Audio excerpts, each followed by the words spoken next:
Hello. Well, is Narissa there?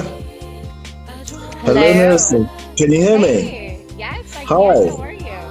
I'm very well, thank you. Happy to finally be of your acquaintance.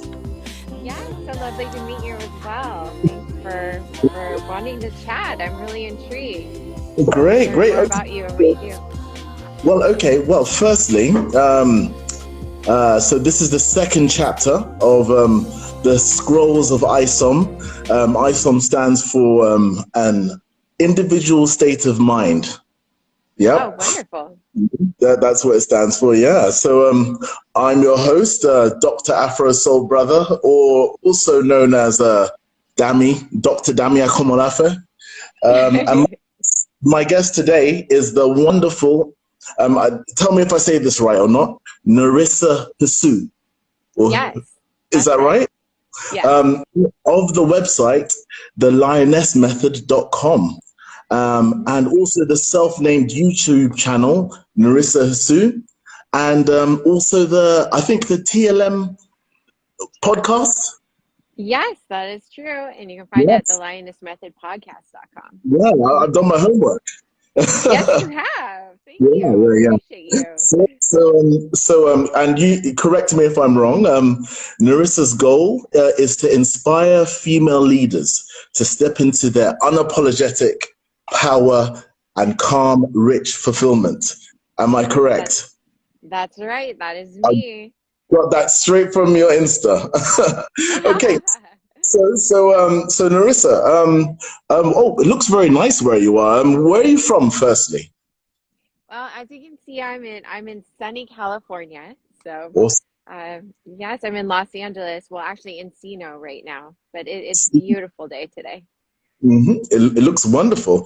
And is that where you grew up? No, actually, I'm originally from Vancouver, British Columbia. I'm a Canadian girl, but I've been in the U.S. now for as long as I can remember. But really, I think I was like 8 or 9 when I moved to this country. So I'm essentially American. But, okay, awesome. And so, what's your heritage? I have a really mixed background. That's a loaded question. I'm a little bit of everything. Okay, no, I want to hear. I'm a First Nations. I'm a First Nations woman. So I'm my band is a Barons River band in Manitoba, Canada. And I'm also some Chinese and a little bit of Swedish. So I'm really an eclectic mix of things. Oh, wow. So wait, is it your mother, your father's the Chinese one because the surname is Su, yeah? Yeah, so it's actually my father was half Chinese and half native. And my mother is native and mixed European. Or Scandinavian, rather. I guess that's Finnish and Swedish is Scandinavian. Awesome. Okay. And what is, if you're going to describe the lioness method for our viewers, what is the lioness method? Well, the lioness method is a journey that I guide women through to really be able to come home to themselves. Because I found on my own journey that it was a really big task, just looking to unpack years and years of trauma and all the different things that trauma is a big word, but essentially just life, right? We're just unpacking life and decluttering. You're decluttering your spirit, your mind, your body, and getting ready for the next evolution, which is we all have these deep seated desires and these secret wishes where we've wanted to go out and do things in the world, and maybe we haven't because there's been something keeping us from doing those things, and usually it's ourselves, right? But usually there's usually so it's just kind of unpacking all of that stuff and blowing through that and having somebody to walk with you, I think, is the most priceless part of it, and has a few skills and tools that can help bust through things a lot faster. No, I completely agree. I mean, I think we're all sent here with all the skills and tools that we need.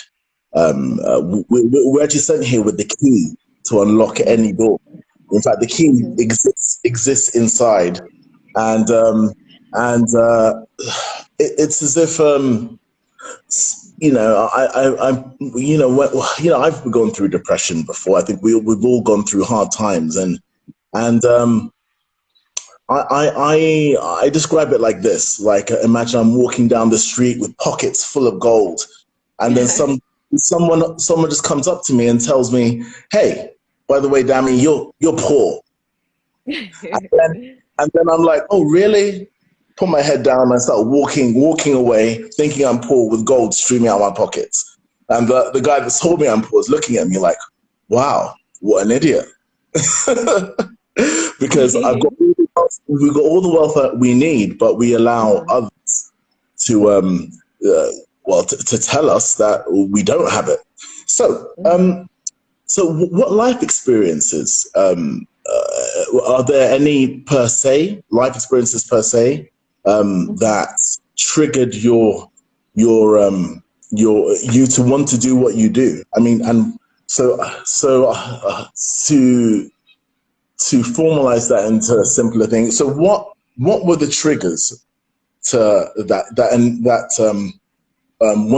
made you want to mentor women, and why do you do what you do?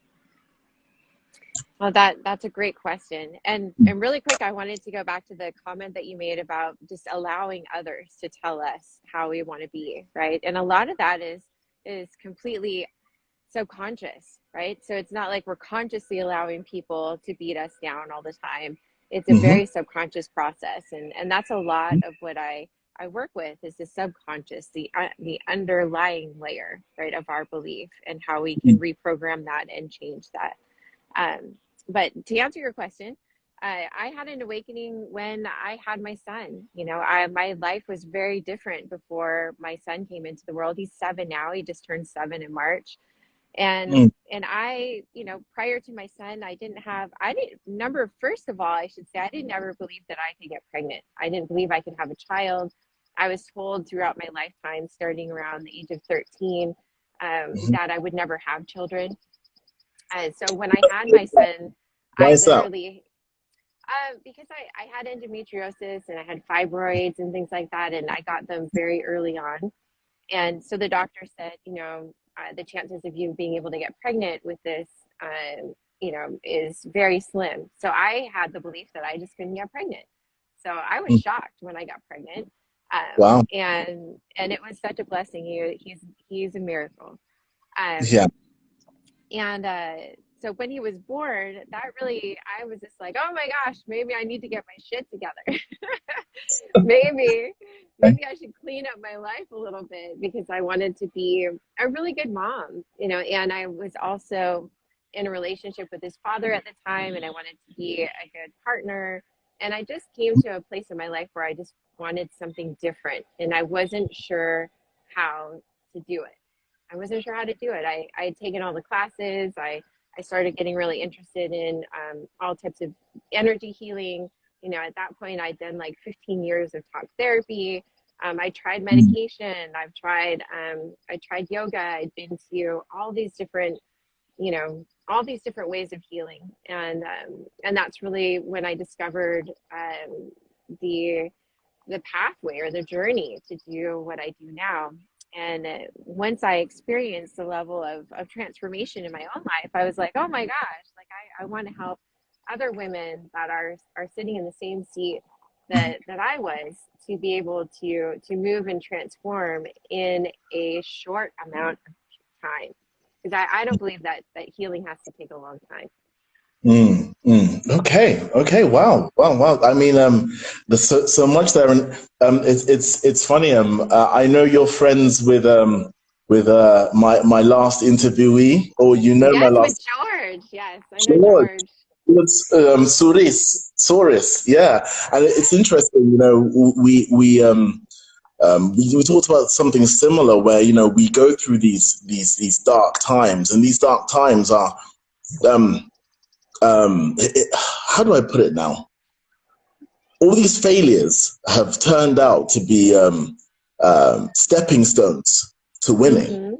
So we just keep on failing till we win. That's a story. I think that's the story of every successful person, or fulfilled person. Let's just say, you fail until you win. you have to be prepared to be be fight the losing battle until there's nothing else left. And I commend your bravery, Nasira. Oh, thank you. And Well I would done. even go a step further to say that I don't even believe in failure. I believe that if there's that it's just feedback. It's simply feedback and it's information. And we as the person on the journey distinguish what meaning we're going to assign to it. So it doesn't Mm, have to mean failure. It's all learning. And when we take that perspective of just being a forever student, being a curious observer in our lives, that's when mm. transformation begins to occur, because we take the judgment away, right? When we take the judgment away, the shame, blame, and all of that heavy energy begins to release. Okay, awesome, awesome, awesome. That's wonderful. I think that's something that all of us can take in. Women, actually, that's something we all have to know, and we all have to internalize. So, did you have any role models, Oh or my was there gosh, role models. role model? Was there anyone that you looked up to, respected, read about, or was it just an amalgamation of your experiences that brought forth this new inner confidence in yourself?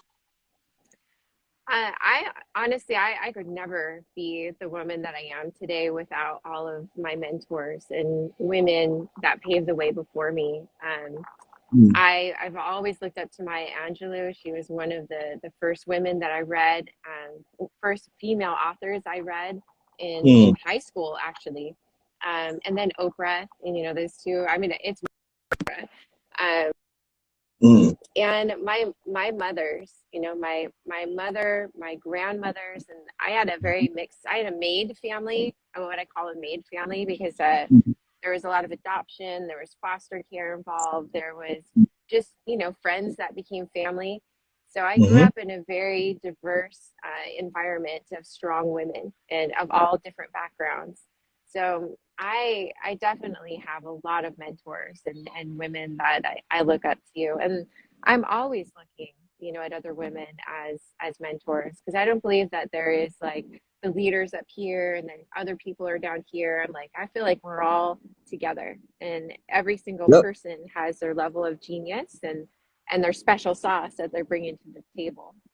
Yep. As my friend said in the comments, the forever student. Very true. Forever student, Yes. and it's true. It's true. You learn from everyone. I learned from all of my. You can only learn from other people's life experiences. Mhm. Shout out to you in the hermit, by the way, for that awesome comment. Yes. um, yeah. Yes. So, uh, do you believe that there's a societal attack on women?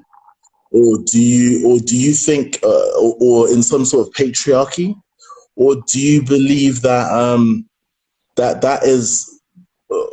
I know it's a loaded question. It's not. I know. I'm like, oh my goodness. I'm not trying to put you on the spot in that way. But I just wanted to get your view, and because yeah, I mean, it's something to think about. I mean, I haven't because obviously I'm not a woman. I haven't I wouldn't have gone through s- exactly the same sort of struggles a woman would have to go through to assert herself in this modern world, or Mhm. so do you think that society has caused a certain way of viewing women or treating women, or even sidetracking women from roles of power?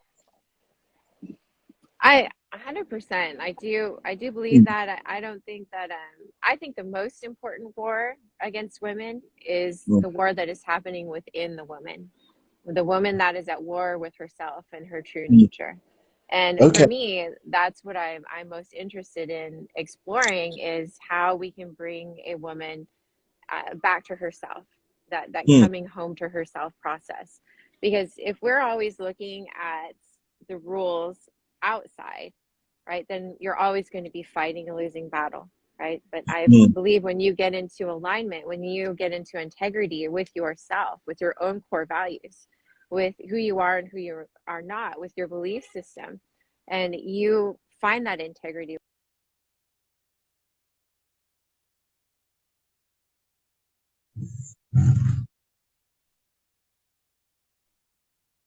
Hello?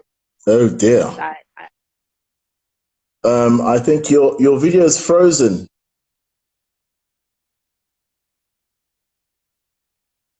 Okay, your video is frozen. I'm gonna go off the live and re-enter. Sorry, we're having a little technical glitch at the moment with Naseria's connection. Hold on, just a moment.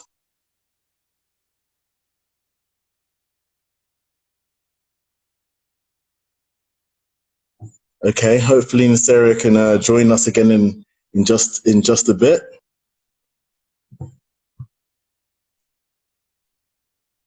Hello? Are you joining us, Naseria? Naseria, sorry. Accept. All right, so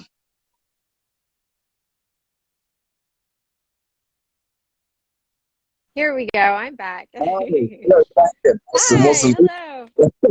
Don't worry, I'm gonna edit that. I'm gonna edit that in the video. It's fine. Wonderful. Okay. Yes, I don't know what happened. It just dropped off. So Yeah, no, it's all good. So you'll have our. So do you know what? It's interesting you said that, because I mean, it's so true that our biggest for men and women, our biggest and in life in general, our biggest obstacles are ourselves. Is ourselves. I mean,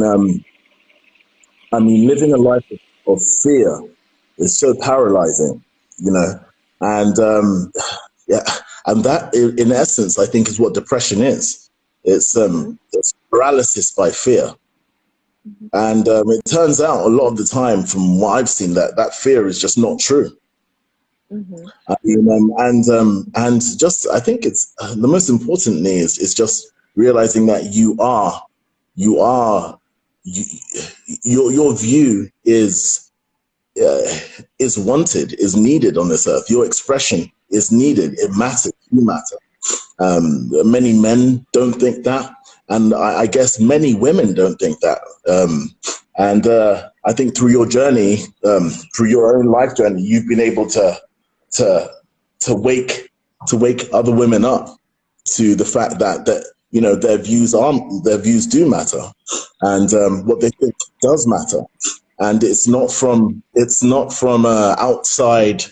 The views of others are not what makes your life sanctified. It's you that makes your life. absolutely.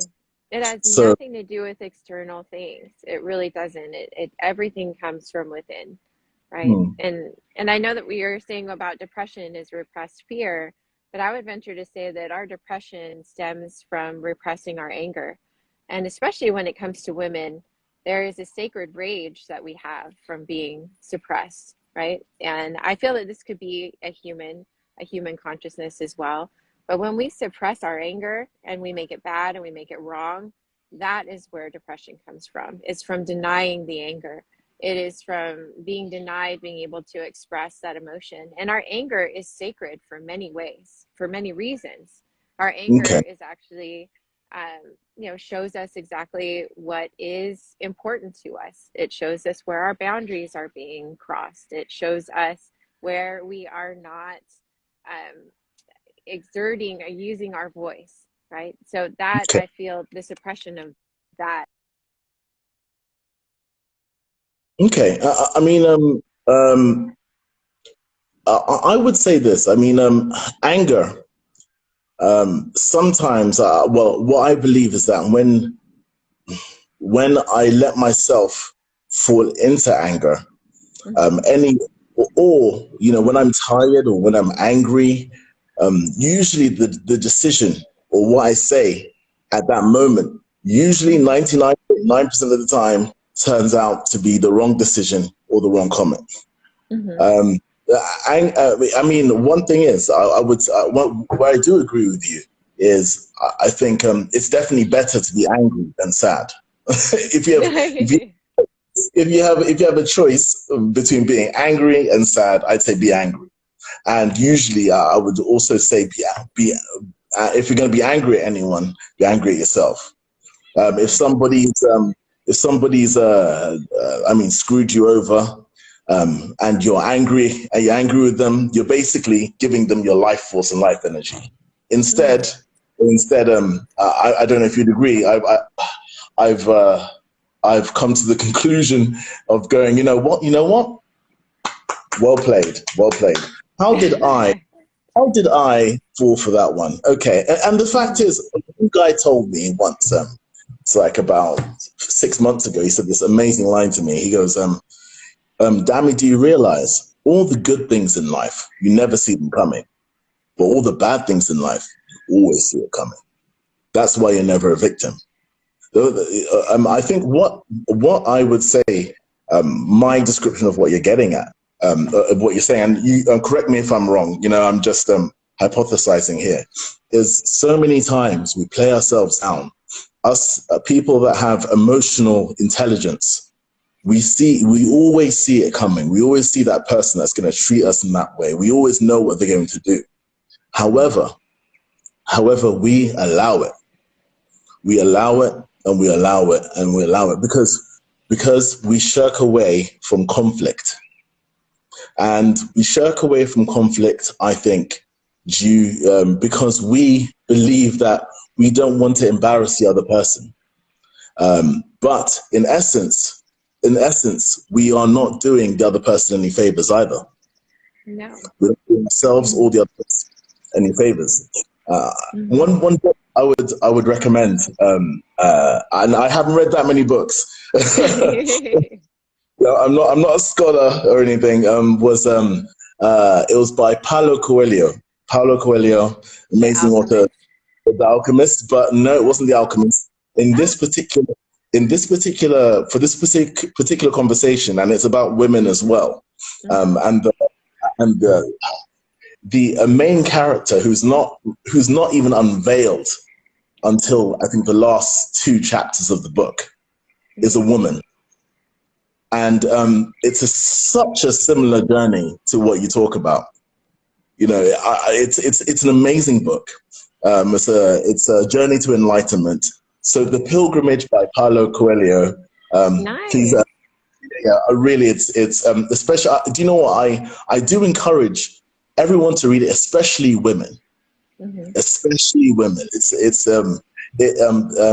about a man that is looking for enlightenment, and that enlightenment he actually in the end gains from a woman's life. He's looking for this like a hermit. He's looking for this hermit or this priest that gives him enlightenment, searching the whole book for this priest. And I'm not going to tell you anything else. I'm going to allow you to. So The Pilgrimage by Paulo Coelho. Read it. I really recommend it. Anyway, sorry. No, that's awesome. I love that. Yeah, I've been talking too much. Do you how are men at fault at all? Do you believe that men are at fault at all for how women are treated in society? I don't believe that we need to get into a war of the sexes. I believe that we need to come to a place of acceptance and understanding that we're all evolving beings. And I 100%, and I don't only work with women, I should say. I've been working with quite a few men recently as well. And it's a very similar journey, this coming home to ourselves. And what it is, whether it's male or female, is just getting into alignment again with your core values, getting into alignment with your desires, because repressing your desires can also cause depression, right? But no, I don't think that we can say, oh, this is a man and a woman issue and there needs to be something more to fight about, because we already know that we're really good at fighting each other. So I think where the healing is looking at, how can we do better? Like, how can we know ourselves better? Because I really feel that, I believe that the more we dive into our inner work and we discover, who we are and what we're here to do, that it opens a new level of being able to play well with others, right? Which is what we want between men and women. And Yeah. and if anything, I believe that women have caused a rift between men and women simply by That's not interesting. being honest, not being honest. About what? You're not being honest with themselves about what they want, what their desires, owning their happiness. Because I think that we are all sold this fairy tale. I mean, look at Disney, for goodness sake. Every Disney movie in the past that we all my generation grew up with, there was a prince and a princess, and you do this thing, and you kind of just stumble through your life. They literally run through the forest like this, and they're looking for somebody to save them. And then, you grow up to be an adult woman, and you're like, oh shit, there's nobody here to save me. Nobody is here to save me. I'm not getting married and riding off with a prince on a horse. Like, okay, what the hell do I do now? Right. And that is like, you stand up and you begin to look around and say, well, what is it that I want? What is my true desire in life to accomplish? Like, what do I need to do to focus my attention on growing a life that I feel proud of, that I feel good waking up to every day? And I think that's a truth, whether you're male or female, is being able to wake up in the morning and say, I'm doing something that feels purposeful to me, and that is going to move my life forward in a healthy way, in a way where I'm contributing, So I think the focus should be on that. It's like, what's the next chapter of your life look like? Like, focus your attention on the things that you can control, which is immediately what? It's very limited, right? Yeah. I think you've probably heard of that book, The Power of Now, which I haven't read. I have not read it. I just love the premise, The Power of Now. And actually, even in the Bible, it was Jesus that said, the only power that you have is over right now. You can't change the past. You can't control the future. The only power you have is and you can't control anybody else. You can't pray them. You can't pray for them to change. You can't change them by force. It's just the only person we can change is ourselves. Exactly. Are there any cultures that you believe have got that balance with men and women right now or in the past, or is this just a continuous struggle? I wouldn't call it a struggle. I would say a continuous battle. I mean, within every person, and that's happened throughout history. Or do you reckon, or has there been a time that you hypothesize or think that maybe that balance between men and women has been correct, or that there's been enough of a platform for both men and women to express themselves? I mean, I like to hypothesize about the ancient Egyptian culture. The more into it, the more I'm just astounded. But at the same time, it's such a black hole, because there's so much we don't know about the way they live. But you do see this essence of the masculine and the feminine, and them being come together to create a whole. Like in my culture, in Yoruba culture of Nigeria, which is my heritage, a man is not a real man until he's married, and a woman is not a real woman until she's married, or they have a partner or something, because the masculine and the feminine come together. Not to say that you can't be complete without the other side. However, us guys are crazy and immature. Yeah, and, I venture to say women could be the same, right? I think that it's just a human condition, right, of people progressing in their awakening in different stages. But women have a way, and I think in the right sort of relationship of really maturing a man.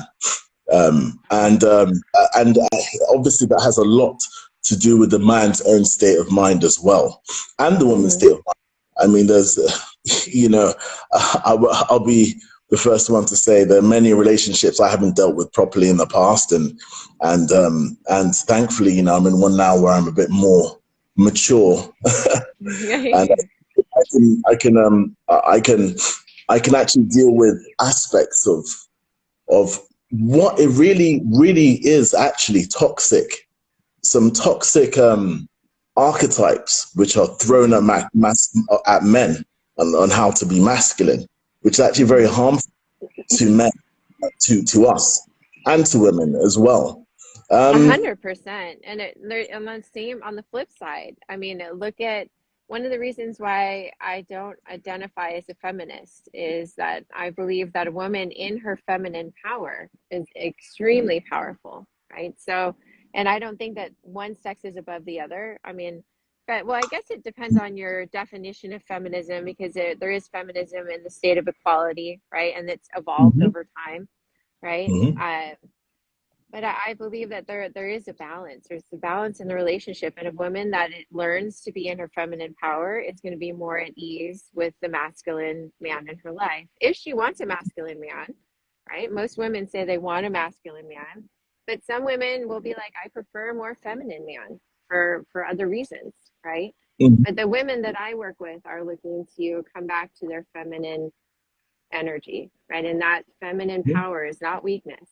Is extremely powerful, just like in Egypt where they knew the duality. A man fully in his masculinity is powerful. A man fully in her feminine energy is powerful, and they are whole as two individuals, and they come together to create something beautiful together, right? So I don't believe it's half here and half here. I believe there's two whole beings coming together to co-create something beautiful. Yeah, but awesome. but it takes both beings to be on their journey of awakening and healing and being self-aware. The self-awareness is the piece, right? And that's the part that you can cultivate and grow over time.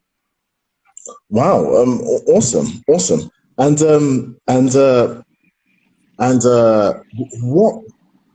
have I mean, in your relationships in the past, have you do you think it has some been due to the man? Have some of the mistakes or things that you've gone through in the past been due to the man, or have they been due to you, or has it been a mixture of both? Usually, it's a mixture of both.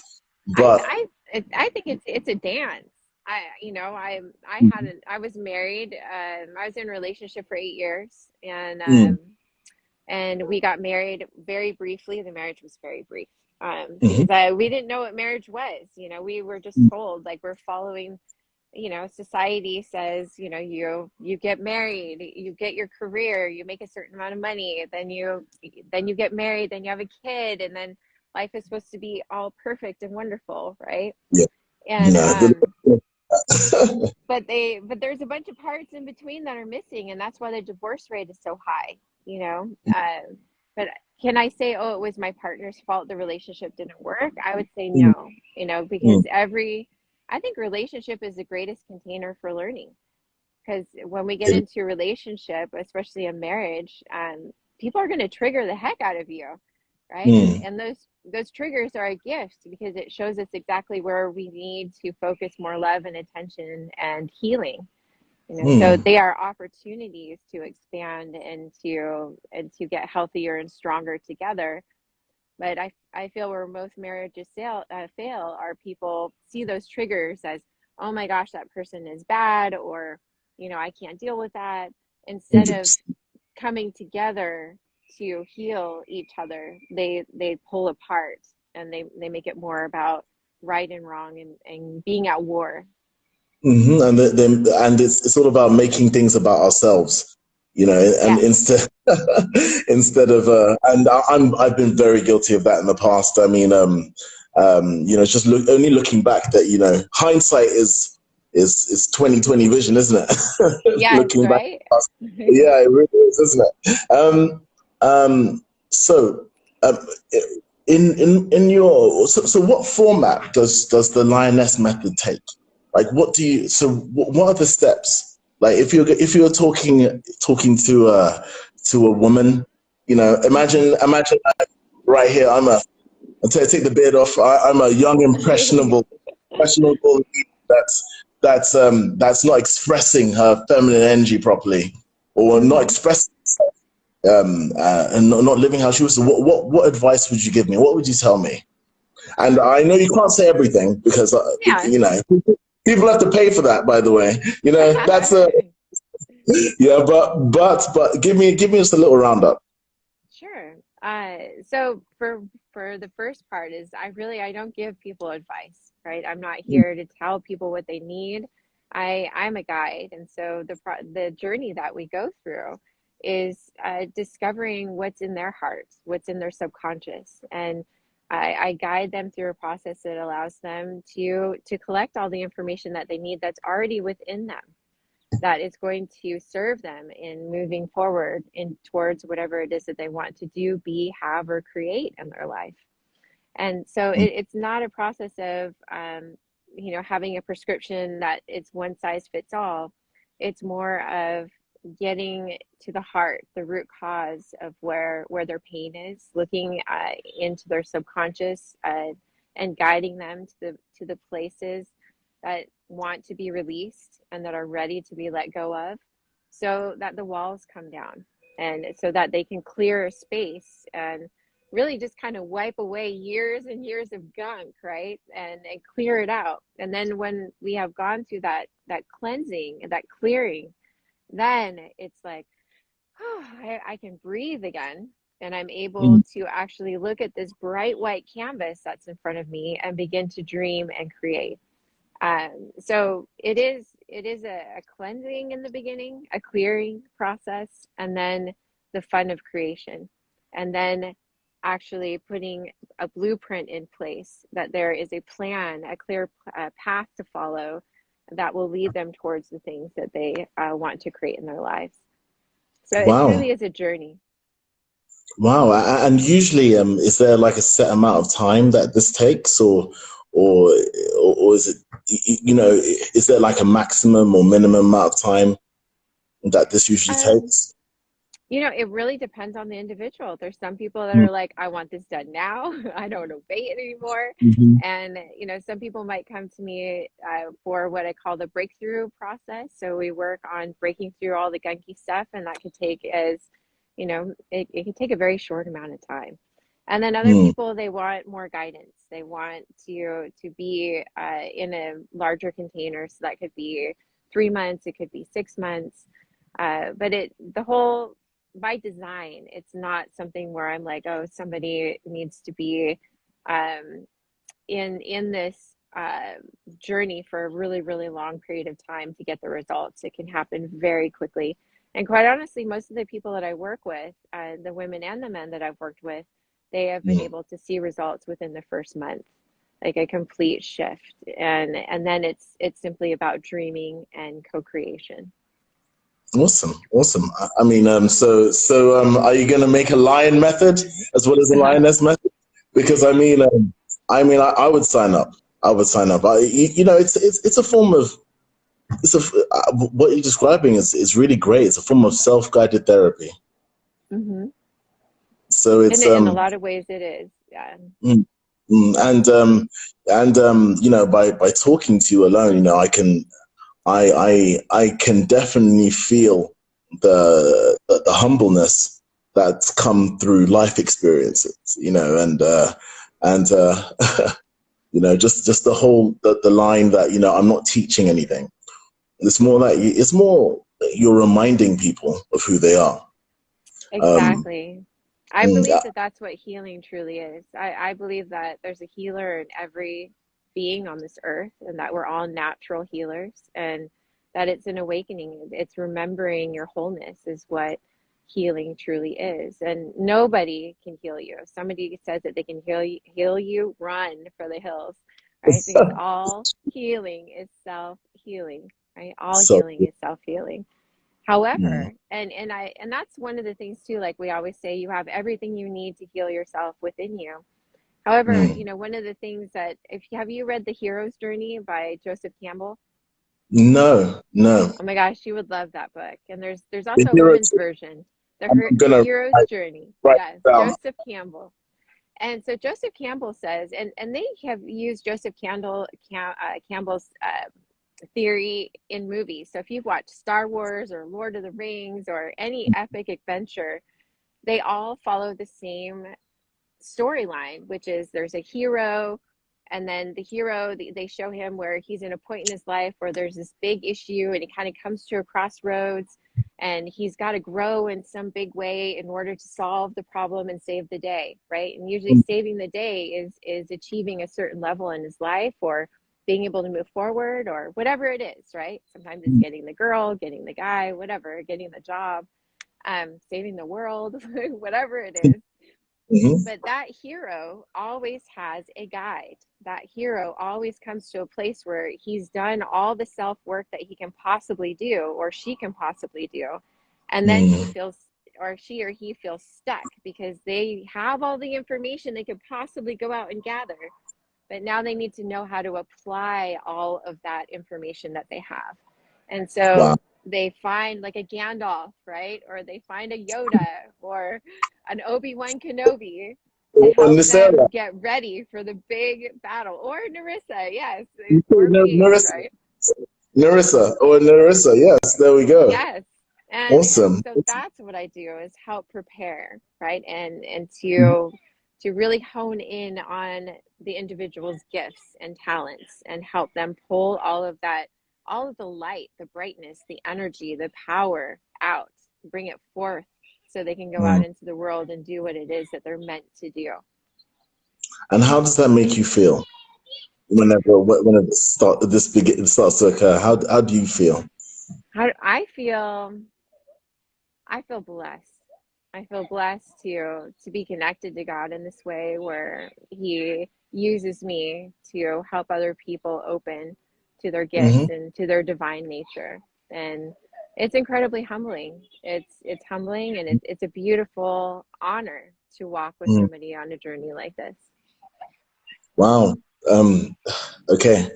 Melissa, God bless you. That's amazing. I think I'm very much considering, and I'm not just saying this, but I'm very much considering taking you up on a lion method. I'm going to call it the lion. You are welcome to. As I said, and I think the lioness method was born out of my journey. But yes, so the program that I have is called the On Purpose Queen and the On Purpose King. I have just made the 2 modules because I do believe that there is royalty within you that's waiting to step forward. So, Amen. Amen. Yes. Amen. And I think we're I love that conversation. I hope we're able to reconvene again at some point. Did you have fun? I did. No, this was so fabulous. Thank you so much for having me. I really appreciate you. Yeah. And to tell the truth, like one of my guests, Adventures with Shia, she was like, "Do it." And yes, I'm you know what? I'm definitely considering. I will do it, actually. I'll take you up on that, Narissa. I'm very happy to have met you. I'm very happy to have had this conversation.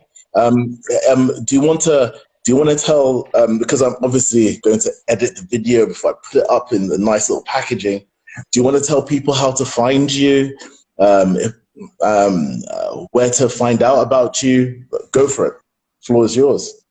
Yeah, so if it calls you and you feel like this might be for you, then I would love to have a conversation with you. You can reach out to me on Instagram. My name is my handle, Narissa Sue.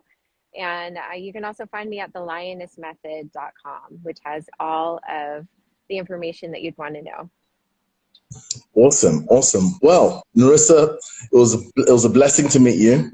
Nice talking to you. Nice meeting you, and hopefully we're able to have another conversation again in due time as my channel grows as well. And maybe you'll find out a little bit more about me and my journey as well. Oh, I'd love to. Yes, I'd love to talk more about you. Awesome. And such a big inspiration to women. Any girls watching, I would say definitely check out the website, the lionessmethod.com, or Nerissa Hsu on Instagram. That's NERISSAHSU. Is that correct?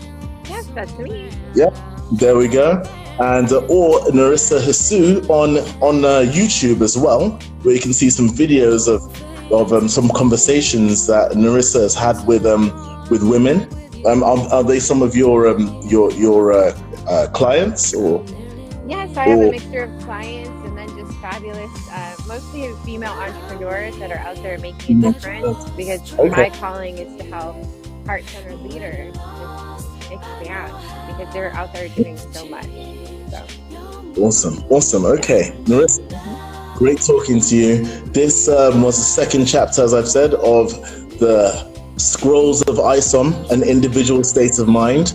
Nice talking to you. Thank you for tuning in, whoever's been in live and whoever's watching the recording afterwards. Please tune in again. Nerissa. Okay. See you. Bye. Thank you. Bye. Bye. See ya.